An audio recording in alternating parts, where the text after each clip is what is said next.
долгостоящий, долгостоящий.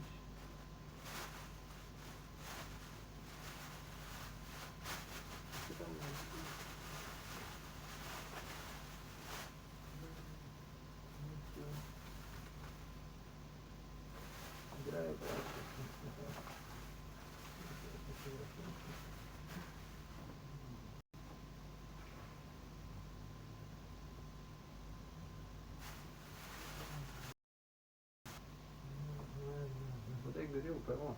Я изначально сказал, что здесь мастерство, как бы, понимаешь? Потому что ничего не решает. Возможно, это фрагмент, а возможно и нет. Да, мастерство, то есть профессионализм, если буду говорить, да. То есть уровень умений, навыков, знаний, да. То есть, ну смотри, в космическом корабле брешь. Да, понимаешь, то есть как бы, да, любая там, или хирург там должен кого-то спасти, там, то есть это все это, да. Это все так, ну, блин, да. Не важно. Или вот хлеб, например, вообще никакого хлеба нет, изготовить хлеб надо там, да. То есть, например, да. На себе она думает, да. Ну вот нет, это стал же поступить. Ну, наоборот. Наоборот. Я себе так думаю просто, да. Наоборот. Наоборот, просто они думают о тебе просто. Да.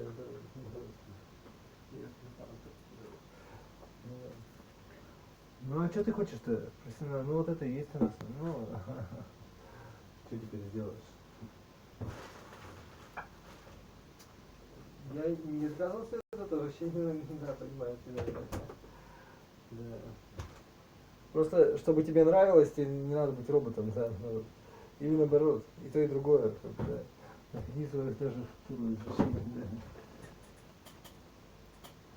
Ну, ладно, смотри.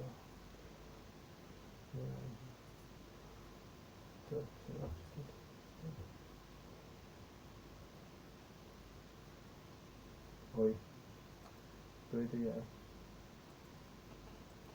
Скажи, кто ты.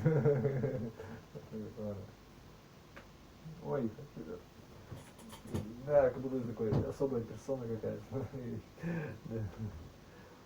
Да. Ну тогда нет, все особые же, так нет. А, в чем разница? Давайте вместе, мы же все посмотрим, да. Кто-то работает, над собой заставляет себя, да, понимает. Вот оказывается, где у нас есть. Женщины, у них другие темы, они наоборот мягкости. Она все-таки вот так вот, да. То есть ее путь, он не мужской. Понимает, он все-таки, да. Мужского добра следует. Ну ладно, это не надо, и не навязывать. Ну да. Наверное, они сами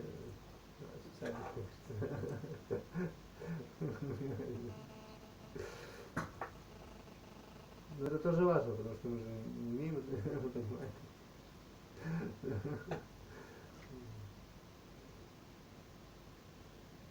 Ладно. В том-то и дело, что видишь, да. Понял тебя, да.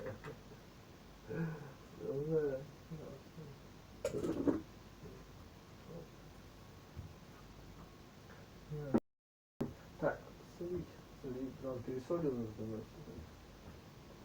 Лук, ягода, маленькая. Где я лежу? Еще нажать. Стик.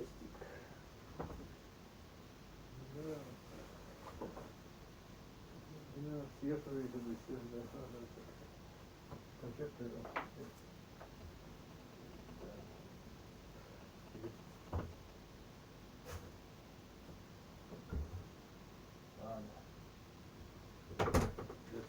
Зубами не есть. А, нет, вот здесь вот.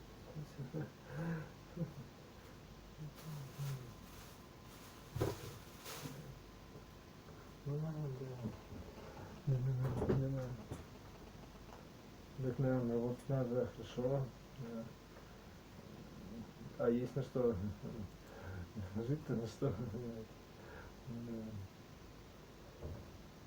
Because they have a bunch of ideas for a game that they'd like to make, or ideas on how to improve one they're already playing. I mean, it's pretty tempting to sit down with a game and think, I can do this better. However, I was completely opposite. I'd never thought about game design or anything like that. I just liked making stuff and thought game development looked fun, so I jumped right from sandbox games into modeling, coding, and all that good stuff. But as time has passed and I started making my own games, I've realized just how important game design really is. So no matter if you're like me and have been making games for a long time, or if you're just starting out, I think these basic tips on game design are really good to know. But first, this video is sponsored by Dennis Penjuda.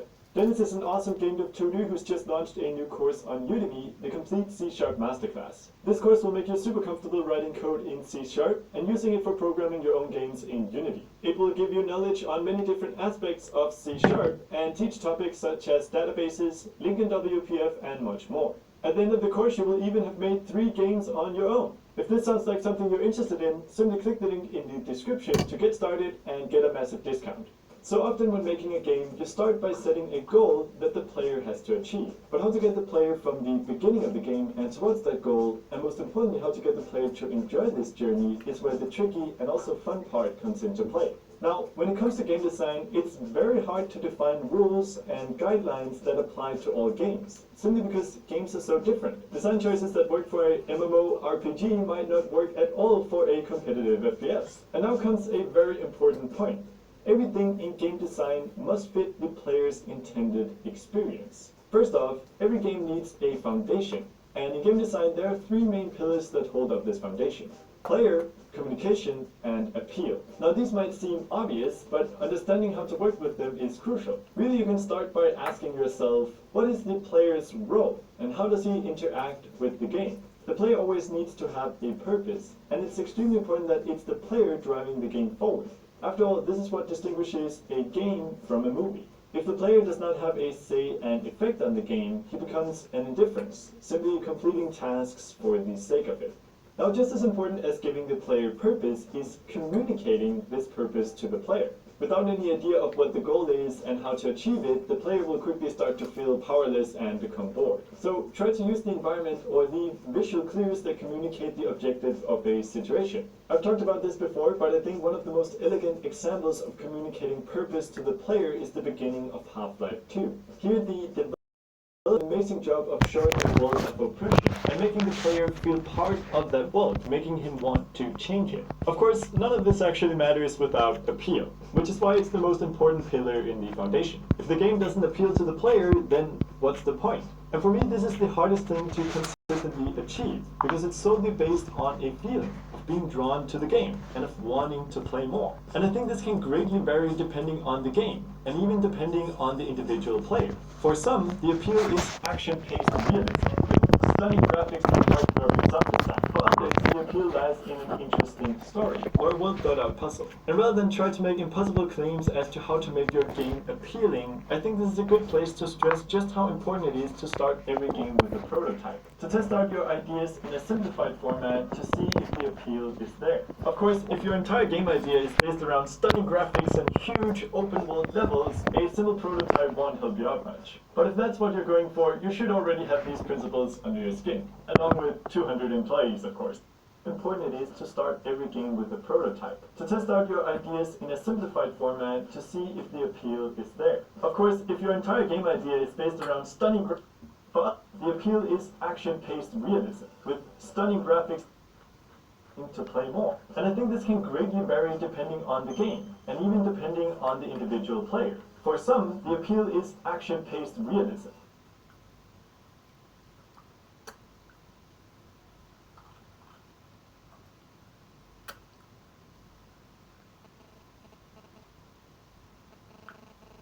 Будешь даже смотреть, что там пришло, что написано.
Наоборот, наоборот, наоборот, наоборот.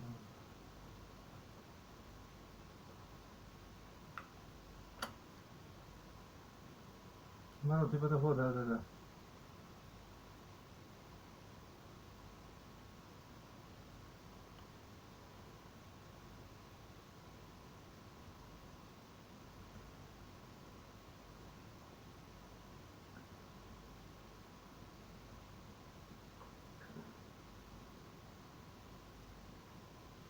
Ну что ты как дурак, что ли? Да наоборот. Да нет, наоборот, наоборот.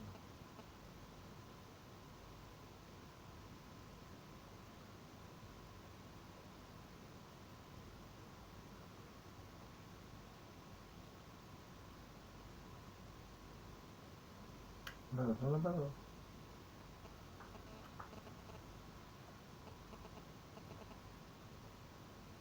Наоборот. Наоборот, наоборот. Да, да, да, да, да.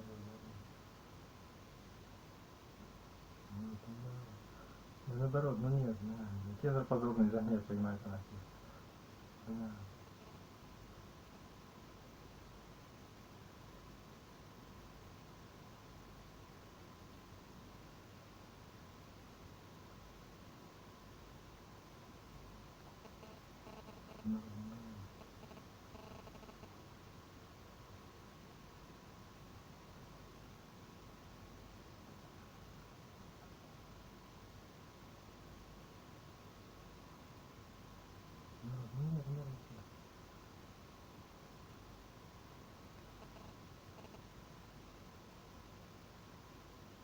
Да, ну.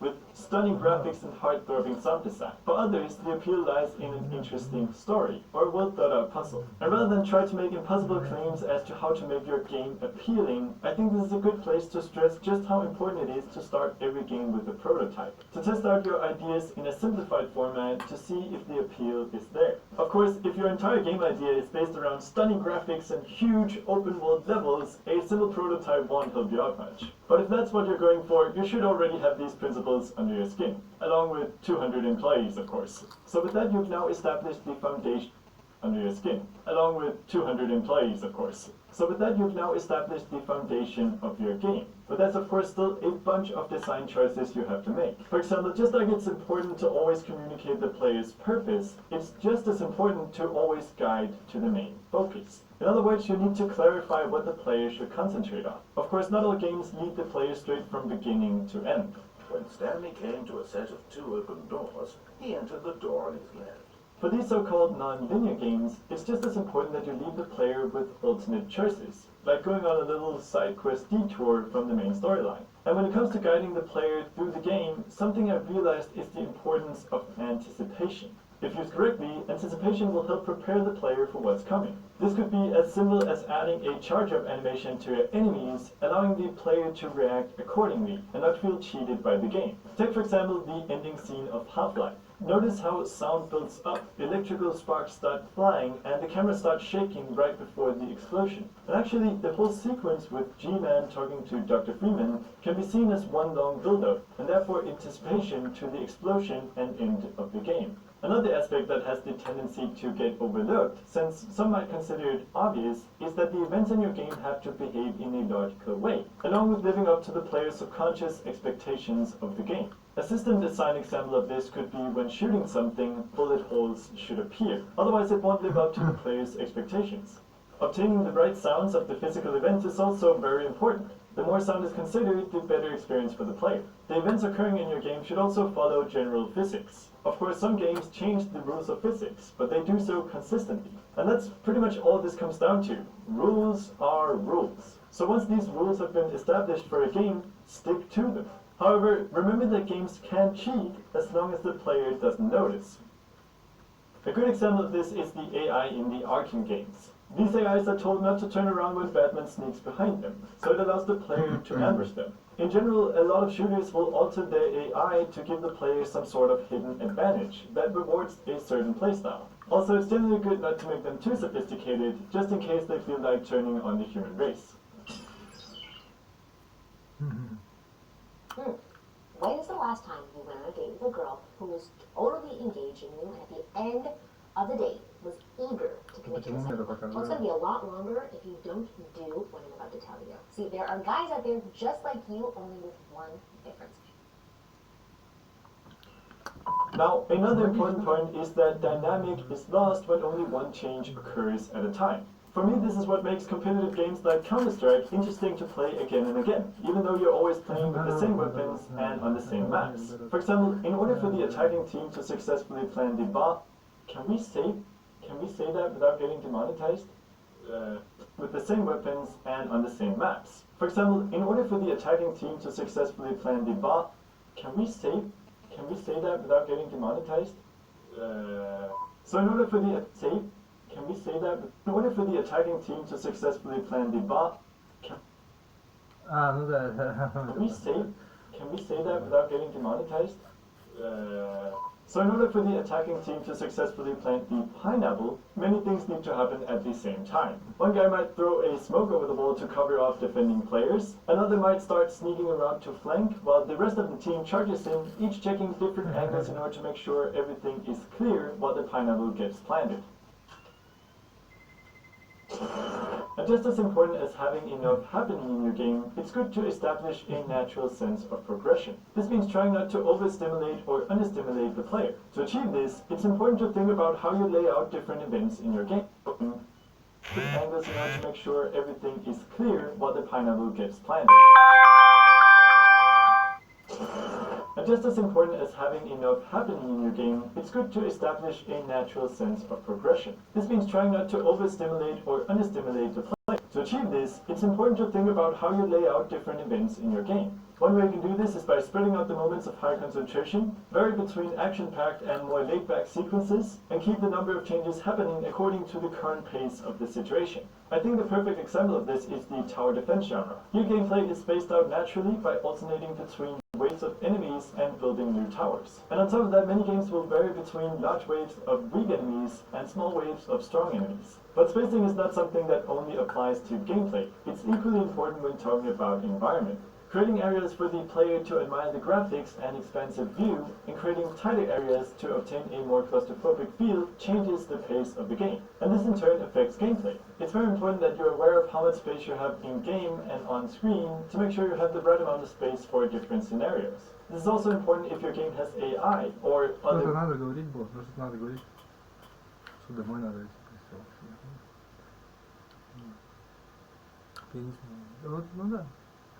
Ну да, как это, ну да, путь дорог, да. Мы сюда.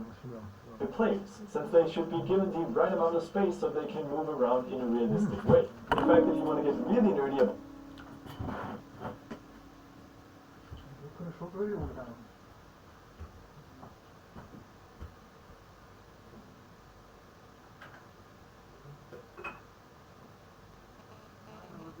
Ну там воды, что ты? Вот и там хорошо.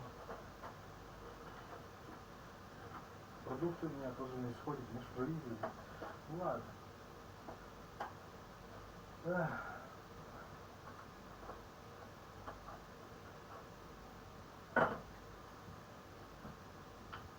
Долги.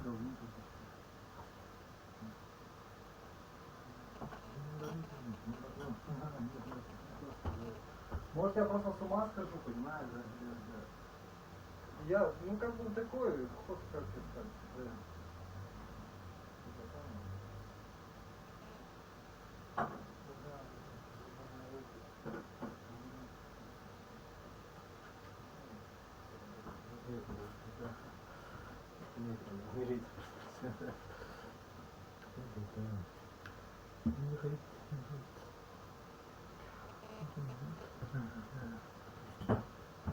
Что Пошел к нему, усосанный, усосанный. Чего? Усосасывал. Усосасывал.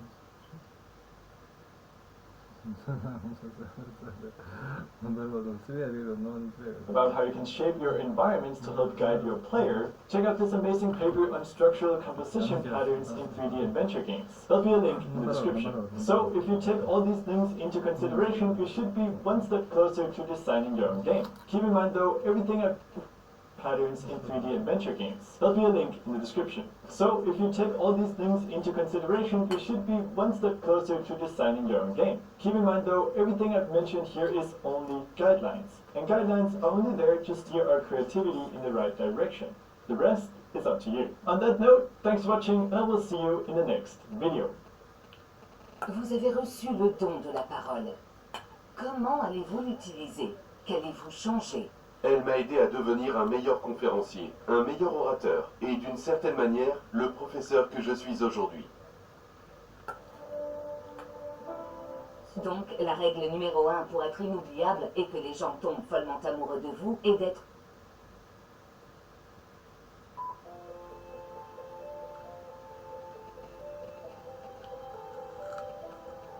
Thanks to all the awesome Patreon supporters who donated in September, and a special thanks to Andrew Kalinenko, Art Armin, True VR Systems, Simmer.io, Alexander Blair, Что?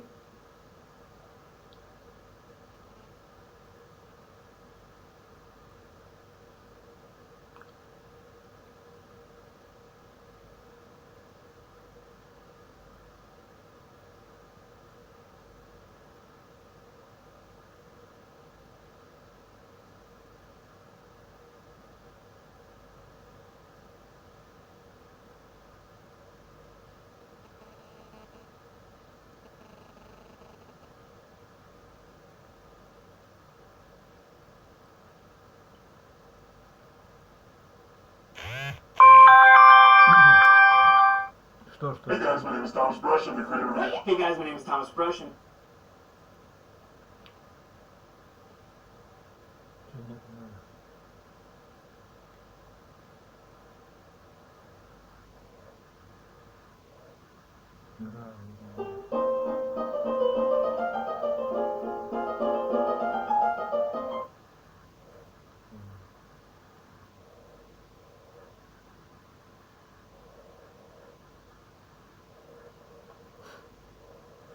Restart.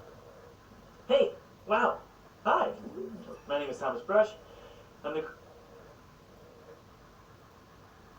creator of a game called Pinstripe. I'm also working on a game called Once Upon a Coma. I love making games, but I gotta say that it can be a little bit complicated getting started. So I want to distill down those steps for you and give you 5 ways that you can get started in game development. So first I want to quickly answer that looming question about getting a job in games.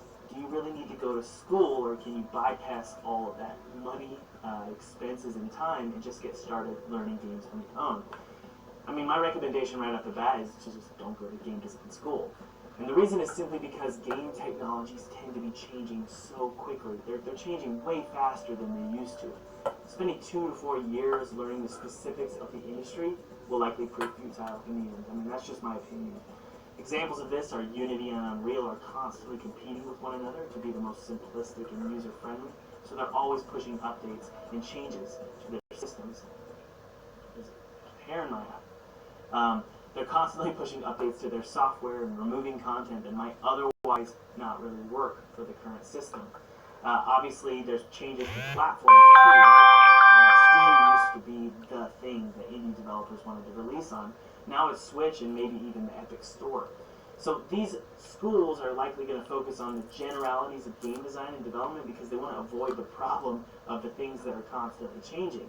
I mean, but that brings another problem, and that's that generalities are honestly really easy to learn. You don't really need school to teach you these generalities. So I recommend teaching yourself. I mean, don't rely on a teacher or a boss or your friends or family to push you to be disciplined about learning. You don't really need that, and you especially don't need to pay for that. So be disciplined yourself. Spend 3 hours a day, I recommend 3 hours a day, learning the following 5 steps, and you'll be set. Now I get it, if you're someone who struggles to be motivated, struggles to learn without direct person-to-person teaching, perhaps schooling is for you, and that's totally fine, I get it. You can choose from a plethora of schools. Here are my recommendations: Becker College, Full Sail University, and Savannah College of Art and Design. Those are great schools to learn games. Overall, I mean, everything you need to learn about game development is available online for free. Regardless, the following 5 steps to get into game development will apply to either students or just people who want to learn on their own.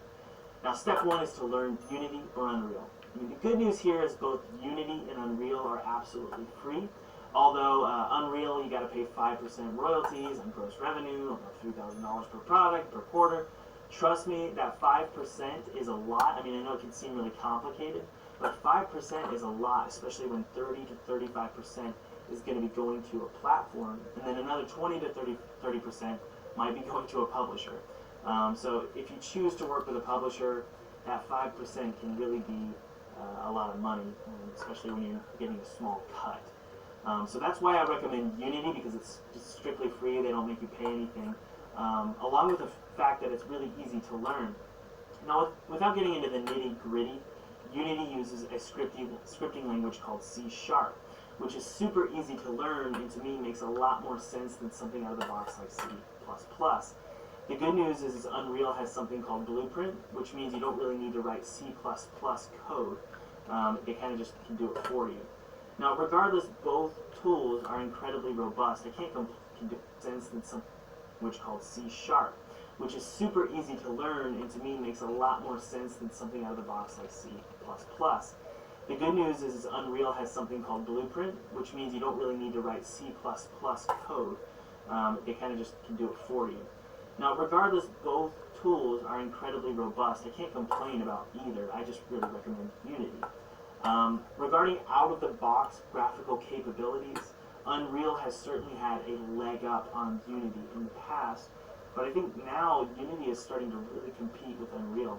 I think by the time you release your game, maybe in a year or so, if that's what you plan on doing, I think Unity will probably be comparable to Unreal's graphical capabilities. That's just my gut feeling. I can sense that a few of you probably have some comments about this, so please let me know in the comments below what you think about Unity and Unreal's graphical capabilities. Now, ultimately, I recommend you just download Unity and get started. It's the perfect tools for making games. Now, I've made 2 games with Unity, Pinstripe and Once Upon a Coma. Because of Unity, I've been able to support my indie game studio, also pay the bills and pay for my family's bills. I mean, it's an incredible tool. Honestly, I thank Unity, and this isn't a sponsored video. I just thank Unity for how free, available, and amazing the tool is. Now, Unity can port to pretty much every platform under the sun, and this is true for Unreal as well. You can port to PC, Mac, Linux, iOS, Android, Xbox, PS4, and even Nintendo Switch, and that's really cool. And we'll talk about that in a second. I've released Pinstripe, my game about a minister on hell, on all of these. Most recently is Nintendo Switch, and actually we're porting to mobile right now, so we haven't released on mobile just yet. But Unity has had some incredibly simple resources available in conjunction with each of these platforms. Now, I can tell the relationship Unity has with all of these platforms is really tight. It's really good because every time Unity has an update, the APIs available for all of these platforms have an update pretty fast once Unity's done an update. It's really amazing how quickly these updates are, and these platforms are never really behind. Now that you've downloaded Unity or Unreal and learned the basics of code, it's time to start doing artwork and environment art. So one final side note before we get into that is there are plenty of other Unity and Unreal competitors out there, I get that. But the truth is Unity and Unreal will probably be best suited for your long-term goals. Although currently maybe your idea would be best suited on something like GameMaker, that's more of a short-term strategy. I think long-term you want to go with the big guys because they're going to be pushing updates and they're going to be hanging out with the platforms, especially the new platforms that are coming out, especially something like Epic Games Store. So step 2 is to learn your art creation tool of choice. Plenty of things hanging out with the platforms best suited for your long-term goals. The platforms are never really behind. Now that you've downloaded Unity or Unreal and learned the basics of code, it's time to start doing artwork and environment art. So one final side note before we get into that is there are plenty of other Unity and Unreal competitors out there, I get that. But the truth is Unity and Unreal will probably be best suited for your long-term goals. Although currently maybe your idea would be best suited on something like GameMaker, that's more of a short-term strategy.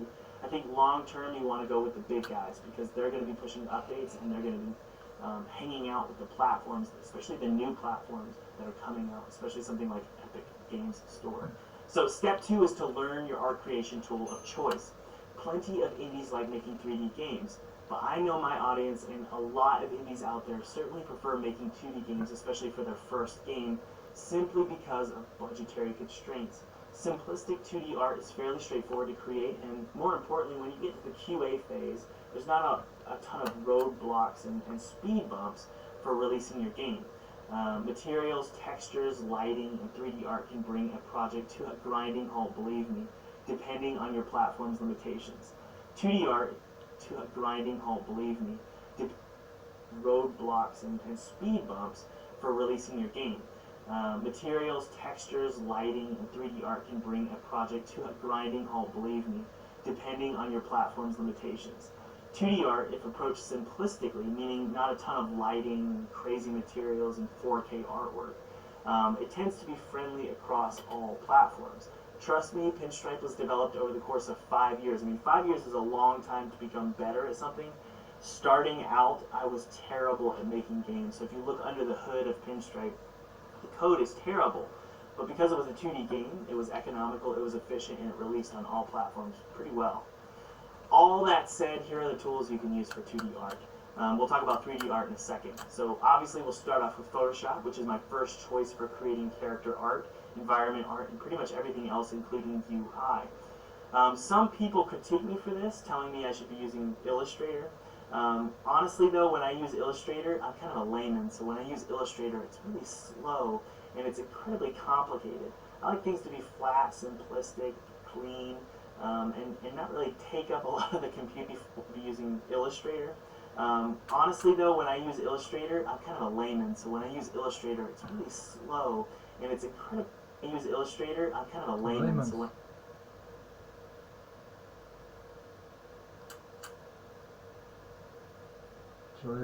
I use Illustrator, it's really slow, and it's incredibly complicated.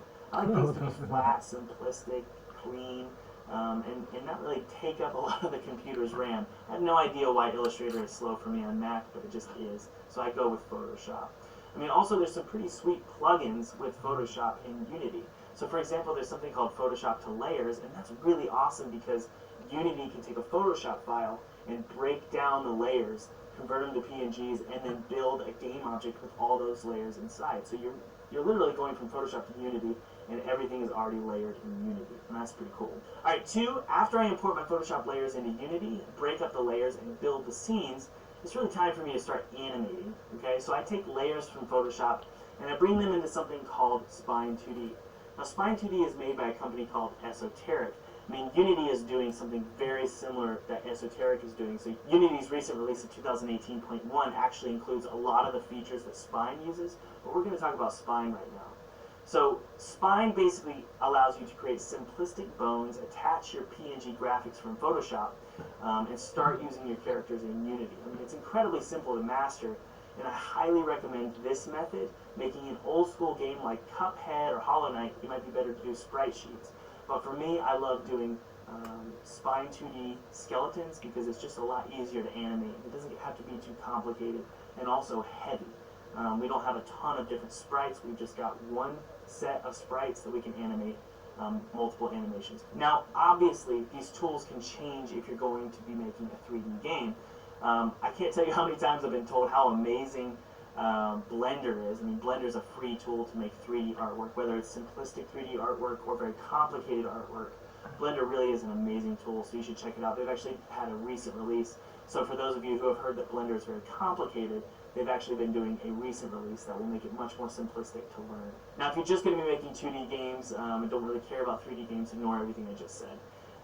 But ultimately, don't stress if you feel like you can't create 2D or 3D models.